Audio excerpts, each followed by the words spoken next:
Hello there, person of the internet, watching me through a device that will release a lot of dopamine in your brain. In this video, I will not talk about the science of the dopamine detox or what technology does to our brains or overuse does to our brains. I will talk about what you can expect by embarking on a journey of doing a dopamine detox and bettering your relationship with the technology around you. I just want to say that technology is extremely important and fantastic in all the ways that you can imagine and that you picture for yourself. And that's why you should have in your mind that everything I mentioned in this video is about bettering the relationship you have with the technology and not banishing it and saying that it's Satan or it's evil or anything like that. Humankind has made technology since the beginning of time, since we started making sticks with rocks, and then we started making wheels and cars and planes, and now we have an insane device that I can't even start to describe and understand anything of. But it's not about banishing that, because I think philosophically that it's inevitable that technology will be an even bigger part of our lives, and that's what we're seeing today. But it's about bettering that relationship. And bettering that relationship is what I've been trying to do for a long time. And I realized 3 years ago that it was a little bit harder than what I thought it would be when I started. But I've had a lot of experience, so I will tell you about what you can expect if this is the first time. Or maybe you have tried before and you can get some new insights in in something that can help you to better your journey. So the first thing I'm going to mention, and I said this before in my previous video, is about the phone and the bed. Keep your phone out of your bedroom. That's like rule number one. Start there. Just take your phone and charge it outside your bedroom and get an alarm clock instead. It will not fuck your eyes up with the blue light when you're trying to go to sleep, and when you wake up, it will not lay there and be like, "Hey man, just open me up. I just want to just scroll one time on Instagram or just check one video on YouTube." And then suddenly you just watched 10 videos and just been scrolling for half an hour, already overstimulated, already making it harder for you when you get to work or school or where you want to go. It's making it harder for you to focus and doing the work you have to do to live a fulfilling and successful life. So that's rule number uno. Uno. That was a little bit American, wasn't it? Okay, so the next thing I want to say is that it's going to take a long ass time. This process will be very long. I see a lot of YouTubers talking about like different processes and systems and that kind of stuff, but I don't see too many mention how long it will take, because in our addicted, fast mind society, everything is supposed to happen like straight away. Like, okay, I'm addicted, I want to be not addicted. And you expect that to happen in just 5 days or something like that. I know that I did that, and I know a lot of other people that done that. It's like they try to crush it out, just go in a dopamine detox, sit there like meditating in a room, like naked, and just walk out of there and be Superman again, or get their like humanity back or something like that. And I just want to say that for me, I realized it takes a long time. I've been doing it for 3 years and I'm still struggling. And that's okay, you know. The important thing is that where I am now and where I was, I'm less addicted now than I was.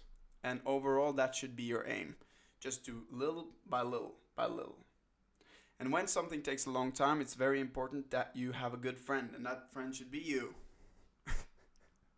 Sound a little bit like a preacher there, but you should have a good friend, and that's you. You know, you can't be hard on yourself when something takes a long time. Just relax, focus on the small things you got to do, like not being on your phone in the morning, and just take it step by step. And then over time, you suddenly realize that you're not as addicted as you was before. But going totally cold turkey will be so hard, because your mind is addicted to the dopamine and you have a lot of habits. And if you just go straight cold turkey, it's just going to crave it so bad. And you say to yourself, okay, I'm not going to do it for a week. And then day 3, it's like forgotten. Suddenly you're on your phone again scrolling, and you do like even more now because you want to like catch up with the lost dopamine you didn't have the earlier in the week. And that's also the other thing I want to say. It's gonna be hard. It's gonna be goddamn hard.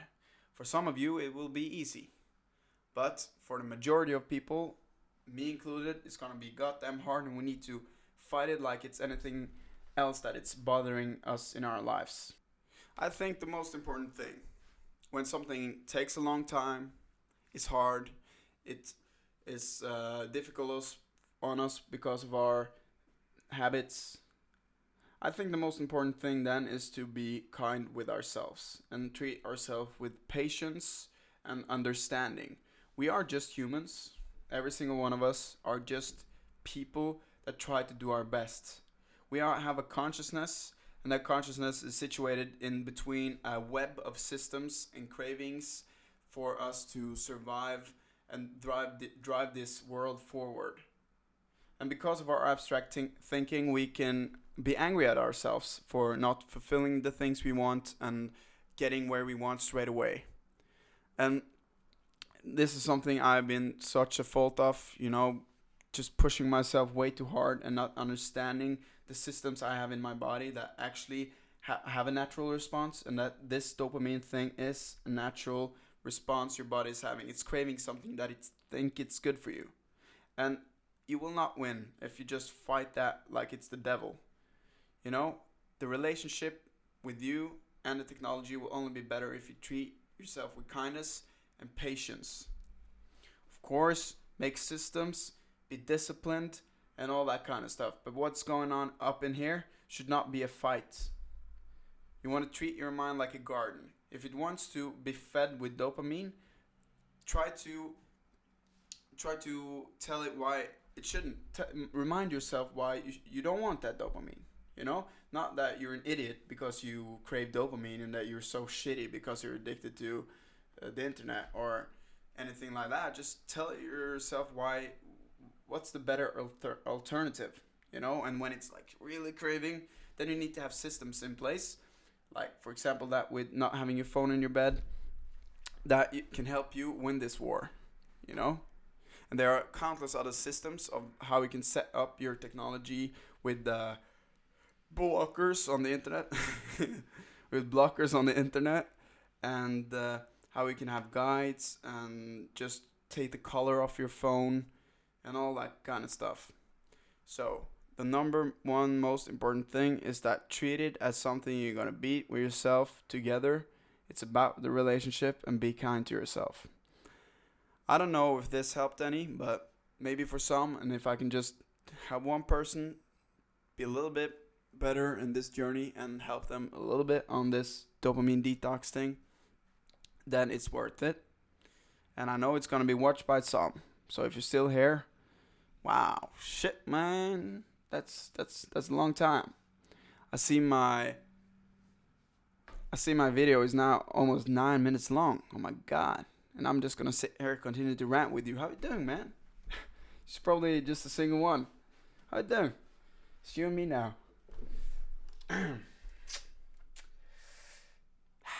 Yeah, okay, I agree. See you, man or woman, whoever's watching. Be kind to yourself. Better your relationship with technology. And I see you on the other side.